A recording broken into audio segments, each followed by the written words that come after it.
Au lendemain de son arrivée en Mbuji-Mayi, Tobin Kongolo Kayumbi s'est rendu ce jeudi 4 juillet 2024 au pont Lubi, situé dans le secteur de Kalela, territoire de Kabeya-Kamanga, afin de palper du doigt l'état d'avancement des travaux de réhabilitation de ces ponts précités. Sur place, l'élu de Mbuji-Mayi a reçu attentivement les explications de l'équipe technique en charge d'exécution de ces 10 travaux.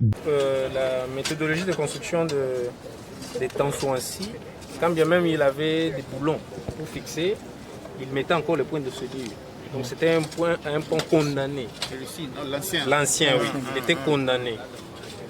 Donc les travaux de démontage consistaient à découper. Donc il fallait couper pour enlever l'ancien. Donc il y a des éléments qui ne sont pas récupérables. Entre autres, les panneaux, c'est irrécupérable.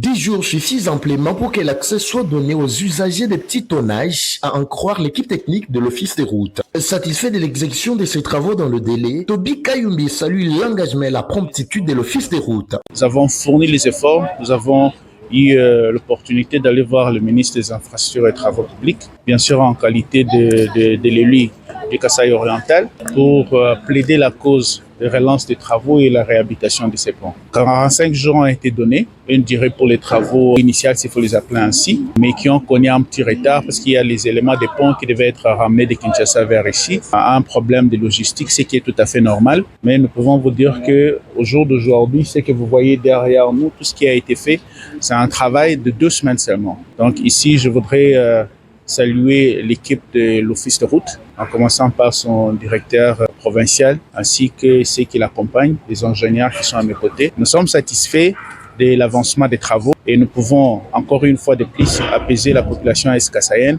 pour leur dire que d'ici là, les travaux seront terminés et les trafics sur cette route seront relancés. Outre ce constat, cet élu national a rencontré les responsables des pirogues qui n'ont pas hésité de lui soumettre leurs desiderata, auxquels a promis de trouver la solution dans un délai bref. Pour rappel, ce pont s'était écroulé le 26 mai 2024 alors qu'un camion surchargé en provenance d'Amika tentait de traverser vers la ville de Mbuji-Mayi.